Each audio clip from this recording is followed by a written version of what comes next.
Est-ce que vous saviez qu'il est tout à fait possible de devenir français sans pour autant vivre en France ? Énormément de monde l'ignore. Quand j'en ai parlé un petit peu sur mes réseaux sociaux, sur Instagram, j'étais surprise du nombre de questions que j'ai reçues. J'ai moi personnellement la double nationalité, je suis franco-américaine, mon mari lui il est que, entre guillemets, américain. Du coup aujourd'hui je me suis dit que j'allais vous raconter un petit peu notre parcours, étape par étape, vous donner quelques conseils, parce qu'on a fait quand même pas mal de recherches, et on a la chance immense d'être accompagné par une avocate qui exerce dans le droit des étrangers à Paris, et qui du coup nous donne beaucoup de conseils, donc j'ai décidé de vous faire profiter. Bon, moi naïvement je pensais que c'était un gros dossier à remplir. Bien entendu, la réalité c'est, je sais pas si c'est un parcours du combattant, mais en tout cas c'est un parcours qui se prépare, qui se fait pas en une semaine, mais il n'y a rien d'impossible et donc je vais tout vous expliquer. Si vous me découvrez avec cette vidéo, que vous vous demandez un petit peu comment est-ce que vous êtes arrivé là et qui je suis, moi c'est Anne Fleur, je vis aux États-Unis depuis un peu plus de 15 ans, je vis actuellement dans le Colorado et ce que j'adore dans la vie c'est les histoires, vous faire découvrir que ce soit la culture américaine ou encore vous faire découvrir le coin merveilleux dans lequel je vis. Allez c'est parti, on y va. Comment est-ce qu'on peut devenir français tout en vivant aux États-Unis ?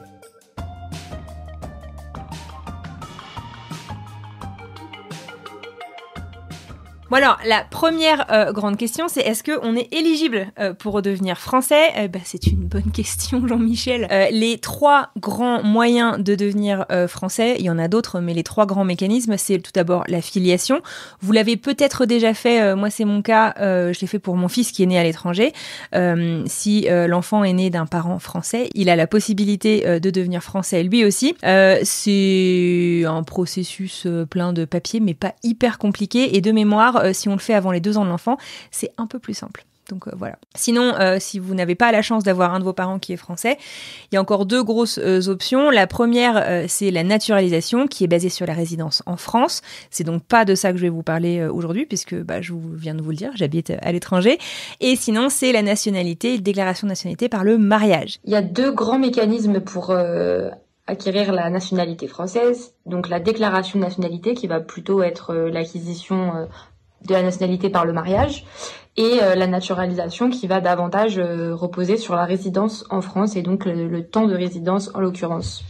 C'est pour ça que de manière générale, les personnes qui résident à l'étranger et qui souhaitent devenir françaises procèdent davantage par l'acquisition de la nationalité par le mariage, puisque c'est le moyen qui est le plus facilement accessible. Alors, quand on vit à l'étranger, il faut avoir été marié depuis 4 ou 5 ans. Alors, pourquoi 4, pourquoi 5 ?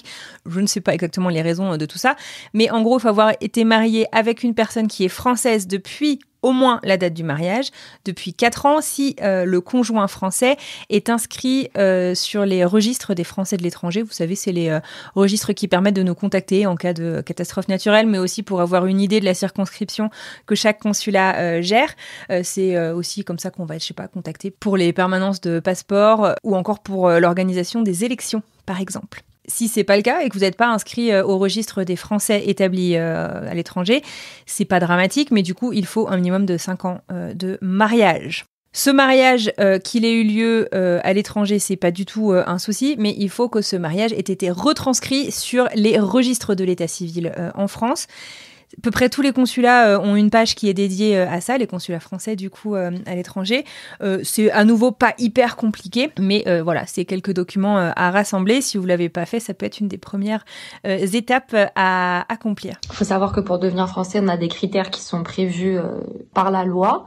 Et on a aussi des critères discrétionnaires qui peuvent être décidés par l'administration, comme par exemple la stabilité financière. Donc le fait d'avoir un emploi stable, d'avoir des ressources suffisantes, peut être quelque chose qui va vraiment venir renforcer un dossier, ou à défaut quelque chose qui, en l'absence de stabilité financière, un dossier peut être refusé.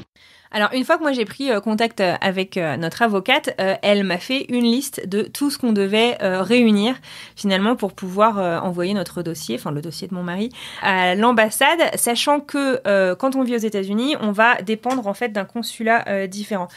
Il y a plein de consulats aux États-Unis, il y a l'ambassade qui est à Washington DC. Et à ma connaissance, si j'ai bien compris, les territoires de l'Ouest vont dépendre pour les questions de nationalité du consulat de Los Angeles, alors que les territoires plutôt à l'Est vont dépendre de Washington DC et donc de l'ambassade de France directement. Alors déjà, pour les personnes qui résident en France, la procédure peut être un petit peu compliquée parce qu'il y a beaucoup de documents à réunir et que ça s'étale un petit peu dans le temps.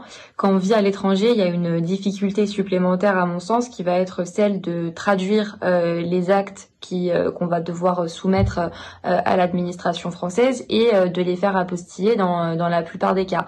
Donc ça, c'est quelque chose qu'il faut vraiment prendre en compte et il faut démarrer donc la réunion des documents assez tôt pour qu'on ait véritablement le temps d'avoir recours à la traduction, à l'apostille et pouvoir ensuite déposer notre dossier. Ces démarches-là peuvent être déjà un petit peu complexes sur le territoire français au regard du nombre de documents qu'il y a à réunir, des démarches qu'il y a à effectuer.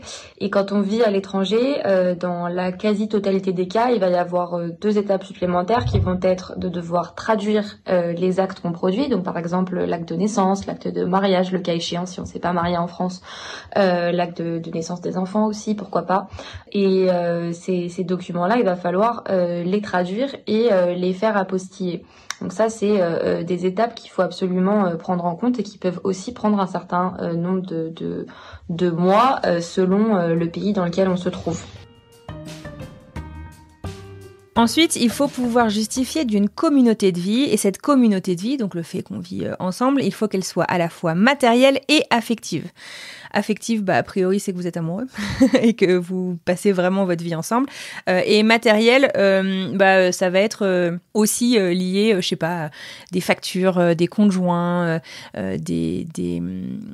en fait, des preuves un peu plus tangibles de votre communauté de vie, quoi. Lorsqu'on souhaite devenir français à raison du mariage, il y a un certain nombre de documents qu'il va falloir soumettre à l'administration française. Ça va être surtout des preuves de vie commune. Et ces preuves de vie commune, il va falloir quand même étayer pas mal le dossier avec, pourquoi pas, des justificatifs de logement commun, des documents relatifs à un éventuel enfant commun, des documents tels que des activités, voilà, ce type de choses qui va vraiment être regardé par l'administration pour prouver la réalité en fait de l'union. Alors moi, de mon côté, on l'avait fait pas mal pour la carte verte, la green card que moi j'avais obtenue par le mariage. C'était beaucoup de photos, c'était, je sais pas, des preuves qu'on est partis en vacances ensemble. Je vous disais des relevés de conjoints, de téléphone, des factures en tout genre, actes de propriété si vous en avez, etc., etc. C'est pas hyper compliqué à faire, mais voilà, ça nécessite de se pencher un peu sur la question parce que retracer 4-5 ans... voire plus, ça prend du temps. Après, il y a un truc auquel il faut faire attention, c'est son casier judiciaire. Je ne sais pas s'il y a des conditions aussi sur le conjoint français, mais en tout cas, pour la personne donc, qui est candidate à la nationalité française, faut pas avoir été condamné à une peine d'au moins 6 mois de prison sans sursis, ou pour un crime délit portant atteinte aux intérêts fondamentaux de la nation, ni pour terrorisme. L'obstacle principal qu'on rencontre, enfin en tout cas que je rencontre quand j'accompagne mes clients dans de telles procédures, c'est d'avoir un casier judiciaire ou une inscription dans un fichier de police qu'on appelle le TAJ, le traitement des antécédents judiciaires. Donc le fait d'avoir un casier, donc une condamnation pénale peut être un réel obstacle, et même le fait d'avoir des mentions au TAJ peut également présenter une vraie difficulté. C'est pour ça qu'en général, on va précéder la demande de naturalisation ou de nationalité par déclaration, une requête en effacement du B2, le cas échéant, et en effacement des mentions présentes au TAJ. Troisième grand critère, ça va être la langue française. Alors, contrairement à la procédure américaine, pour devenir américain, on va vérifier au cours d'un entretien à peu près notre niveau en anglais. Ici, c'est pas aussi simple. Il faut justifier de son niveau par le biais d'un test standardisé. C'est un peu genre le TOEIC ou le TOEFL en anglais, par exemple. Il y a différents tests qui peuvent permettre de le faire. Nous, on est parti sur le TCF-IRN, mais il y a aussi, je regarde mes notes, le DELF. Et l'objectif, en fait, c'est de justifier d'un niveau B1 qui passera très bientôt, je crois en juillet 2025, donc dans quelques mois à peine, au B2. La bonne nouvelle, c'est que si la personne qui souhaite devenir française a fait des études en France et obtenu un diplôme, il y a toute une liste de diplômes qui est disponible sur le site du service public et vous pouvez vérifier par vous-même, mais il y a moyen en fait que ça vous permette d'être exempt de passer l'examen de langue. Donc ça vaut le coup de regarder, d'autant plus que ces tests standardisés sont pas gratuits. Alors le coût de la procédure, quand on fait quelques recherches sur internet, on va dire oh bah c'est pas dramatique, c'est 55 €, c'est le prix du timbre fiscal, mais il y a des frais un peu cachés et notamment ce test, nous on a payé 350 $ pour vous donner une idée. Donc on n'a pas trop envie de se louper, quoi. Dans ce test, le TCF-IRF, nous, on a décidé de le passer à Denver, là où on est. La plupart des alliances françaises permettent de le passer. Donc ça, c'est cool parce qu'il y en a dans dans tous les États et dans quasiment toutes les grandes villes qu'on retrouve, en tout cas aux États-Unis. Je connais pas le reste du monde. Et c'est un test qui va se concentrer sur la compréhension orale écrite et l'expression orale et écrite. De notre côté, je vous le disais, on l'a passé à Denver. Je dis on, moi je l'ai pas passé. Mais j'ai fait les démarches auprès, donc initialement de l'Alliance française, et finalement on est parti avec une école qui s'appelle la Pluma Academy, qui est super chouette aussi. J'ai rien contre l'Alliance française bien entendu, mais qui a ce gros avantage d'être hyper flexible en fait sur l'organisation du test. C'est-à-dire que l'Alliance française, en fait, on vous donne une date et on vous dit bah voilà, c'est tel jour à telle heure. Bon, quand vous vivez aux États-Unis, vous savez qu'on n'a pas des vacances illimitées, on aimerait bien, mais donc le fait de pas avoir à prendre un jour de congé et de pouvoir l'organiser après le boulot ou le week-end, ça a été un peu l'argument pour nous qui a été super pratique. Donc voilà, c'est Pluma Academy, c'est Zoé qui s'en occupe. Je vous mettrai le lien dans la description de cette vidéo. Mais nous, on en était super contents. Et puis en plus, c'est une nana qui est d'une grande gentillesse. On a beaucoup apprécié notre rencontre avec elle.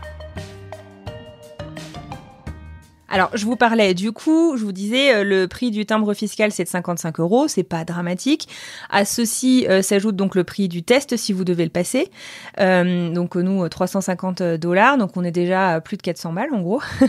Et à tout ça vont s'ajouter en fait, l'obtention de certains documents.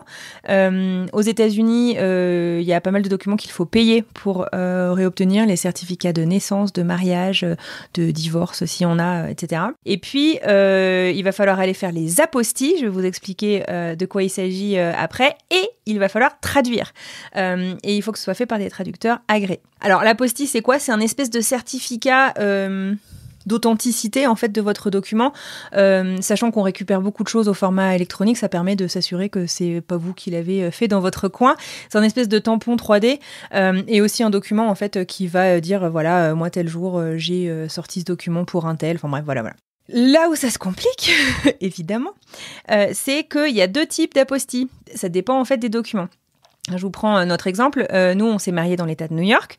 Donc, on a récupéré notre full mariage certificate de l'État de New York. Comme c'est un document de l'État et non un document fédéral, c'est une apostille différente. Celle-ci, on a eu beaucoup de chance, c'est qu'on s'est mariés dans la ville où mes beaux-parents vivent, pour éviter en fait d'avoir à le faire par courrier, ce qui peut ralentir considérablement les choses et qui est un peu stressant parce qu'on sait pas, enfin c'est pas facile de faire le suivi en fait des documents, on peut pas harceler les gens, vous avez bien reçu, bon bref. Donc là nous en fait c'est mon beau-père qui a récupéré tous ces documents et qui est allé, il y a un apostille office de l'État de New York dans la ville de Buffalo, nous on est. Il y en a dans toutes les grandes villes de l'État de New York. J'ai pas fait la vérification pour tous les États, mais j'imagine que c'est quelque chose d'assez courant. C'est assez simple et je crois que pour 3 documents, il y a dû en avoir pour une vingtaine de $. Donc rien de dramatique, mais bon, ça s'accumule quand même. Là, je pense qu'on est à 500 balles facile. Et puis après, il y a un document qu'on va devoir récupérer. Je vous parlais de casier judiciaire. C'est le casier judiciaire du FBI, donc pour les États-Unis. En gros, pour avoir ce casier judiciaire, c'est pas à nouveau très compliqué, mais c'est toujours du temps. Vous allez faire une demande. En fait, il y a un site. Je pourrais vous mettre les sites dans la description de cette vidéo. Là-dessus, en fait, vous faites une pré-demande qui va être véritablement envoyée au FBI une fois que vous aurez soumis vos empreintes. Pour aller faire vos empreintes, j'allais dire la plupart, mais non, c'est pas la plupart. Il y a beaucoup de bureaux de poste qui permettent de faire les empreintes, mais il y a des horaires très restreints, ce qui fait qu'une fois qu'on a fait, nous, la demande, et entre le temps où on a fait cette demande et le moment où on est allé faire les empreintes, ça a bien pris 3-4 semaines. On aurait pu accélérer, je pense, le process autrement. Sorry, il y a le camion poubelle qui passe et qui fait pas mal de bruit. Et donc voilà, vous soumettez votre demande en ligne sur le site du FBI, vous obtenez un numéro de dossier, etc. Vous allez faire vos empreintes. Et là, j'ai été scotchée, mais de manière générale, je suis toujours assez impressionnée par l'administration américaine en termes d'efficacité. Le moment, en gros, où il a fait ses empreintes, on a reçu par mail, c'est bon, votre casier judiciaire est disponible pour être consulté. Et donc là, on peut le choper, l'imprimer, etc., etc. Une fois qu'on a ça, c'est bien entendu pas terminé. Moi, je pensais que j'avais tout et que je pouvais tout envoyer tranquille, puisque on a fait le test là il y a 10 jours. Enfin bref, je pensais que c'était tout bon. Et non, ce document doit aussi être apostillé. Sauf que cette apostille, c'est un document fédéral. Et donc cette apostille, je ne peux pas me pointer dans n'importe quel bureau du FBI pour le faire, à moins d'être en urgence absolue pour un voyage ou je sais pas trop quoi. Mais la demande de nationalité française ne rentre pas dans ces cases.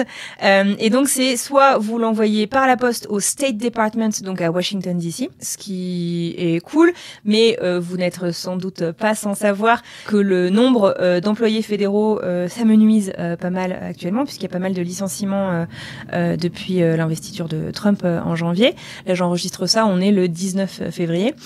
Voilà, il y a une vraie question sur les délais potentiels.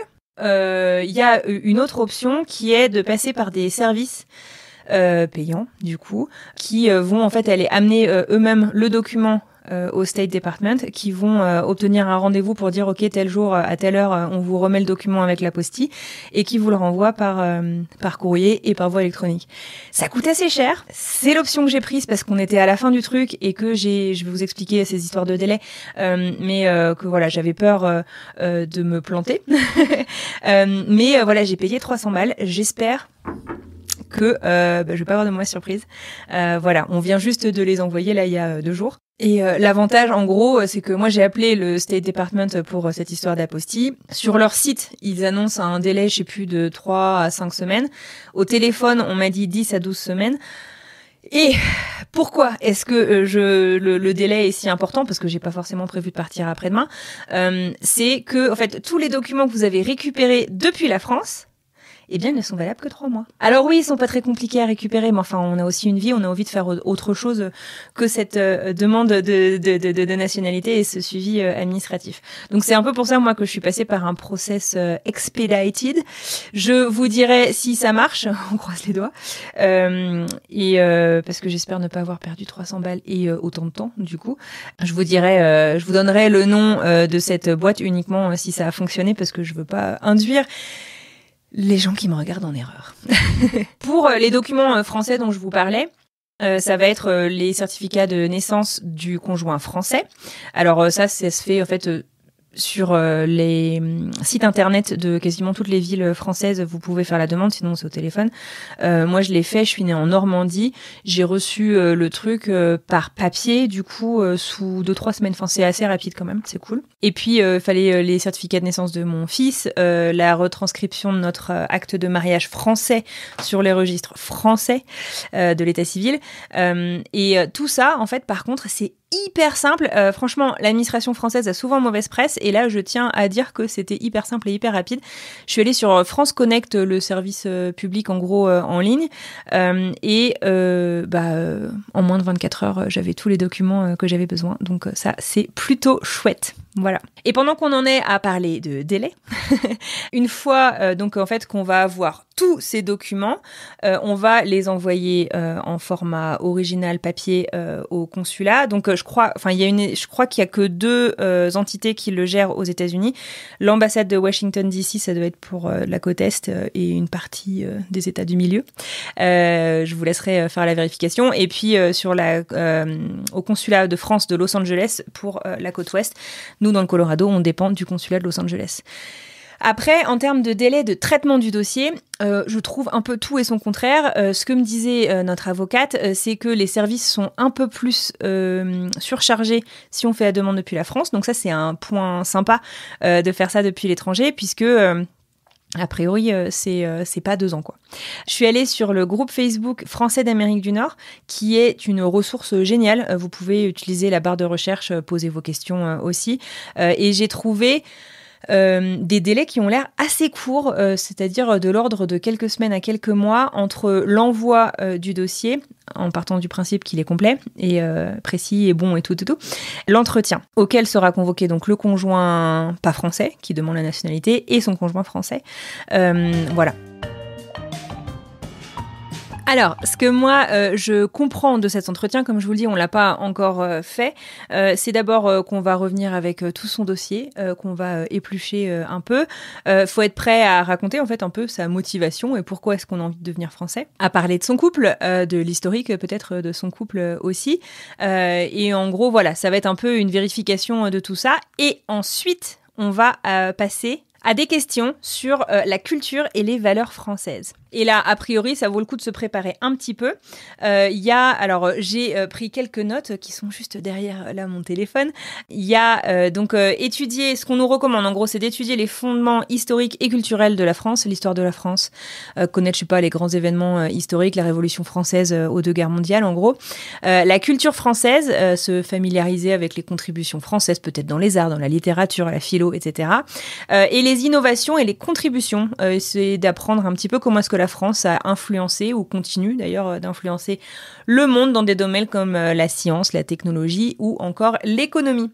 Moi, je pense qu'on a de la chance là-dessus, c'est que mon mari est un féru d'histoire, il est, je pense même plus calé que moi en termes d'histoire européenne et française. Donc j'espère que ça ira, ou au pire qu'il acceptera de réviser, parce que pour son test de français, il s'est dit non, c'est bon, je parle français, j'ai pas besoin de m'y mettre. Ensuite, il y a ce que je vous disais, les valeurs et les principes républicains. Alors il y a ce que nous disait notre avocate, c'est qu'il y a, quand on va devenir français, un document à signer dans lequel en fait on s'engage à respecter les valeurs de la République française. Ce qu'elle nous disait, c'est qu'il y a même un document dans lequel, en gros, je sais pas, on s'engage, on confirme en tout cas ne pas être polygame, etc. Puisque ce sont des régimes matrimoniaux qui ne sont pas reconnus par la France. Et ce qu'on nous a dit, donc, c'est que ces entretiens pour devenir français, malheureusement, on peut pas les faire à distance. Enfin, pour nous, ça fait, je sais pas si on y allait en voiture, je crois que c'est une 20aine d'heures de voiture Denver-Los Angeles.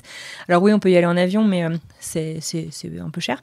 On verra en temps voulu. Et puis, c'est pas très très long. A priori, ça dure entre 20 et 30 minutes. Donc voilà. Je vous confirmerai tout ça de toute manière quand on ira faire cet entretien, en espérant qu'on y soit convoqué, hein, qu'il n'y ait pas de mauvaise surprise. Petite anecdote, moi quand je suis devenue américaine, donc c'était par le mariage aussi, et donc en gros l'entretien, là moi mon mari n'y est pas convié, donc j'y vais, on me pose quelques questions sur les institutions américaines, le Congrès, la Chambre des représentants, enfin bref, culture générale de base, en gros il y a une centaine de questions qu'il faut préparer, ils en posent je crois 10, un truc comme ça. Ils me font écrire, en fait ils me dictent une phrase que je dois écrire, en gros pour être sûr que je comprends ce qu'on me raconte. Bref, tout se passe bien. À ce stade-là, ça fait déjà 10 ans que j'habite aux États-Unis, bon, ça va. Et en fait, l'officier me pose une question qui devrait être d'une banalité sans nom. Et en fait, c'est là que j'ai perdu tous mes moyens. Il me demande alors du coup, c'était quand votre mariage ? Pour la petite histoire, nous on s'est mariés en 2012 civilement et après on a fait une grande fête avec tout le monde en 2014. Donc je sais que c'était en septembre 2012 le mariage que eux vont reconnaître puisque c'est le mariage civil, mais je me suis trompée de date. Et je l'ai vu esquisser un petit sourire et j'étais ah merde, ça le fait vraiment pas. Je me dis c'est mort, c'est pas possible. J'ai décidé je demande cette nationalité sur la base du mariage. Ils vont croire que c'est fake, quoi, que c'est n'importe quoi. Et en fait ils ont été hyper bienveillants, hyper compréhensifs. Je me dis mais vous savez, même si c'est plus souvent les mecs que les femmes qui se plantent de date, coucou les clichés, mais c'est sûrement vrai. Ça arrive quoi. Donc voilà. Donc c'était cool. Bon bah voilà en tout cas pour ce premier aperçu de la procédure de nationalité française obtenue par le mariage et depuis l'étranger. J'espère que ces infos vous seront utiles. Je ferai une autre vidéo dès qu'on aura passé l'entretien au consulat de Los Angeles pour vous raconter un peu comment ça s'est déroulé. N'hésitez pas à laisser un petit like, à poser vos questions ou à laisser un commentaire et puis à vous abonner à la chaîne histoire d'être au courant de ce qui viendra par la suite. En tout cas merci beaucoup d'être là. Merci d'avoir regardé tout ça. C'est pas le discours des Oscars, je m'arrête là. Allez, salut.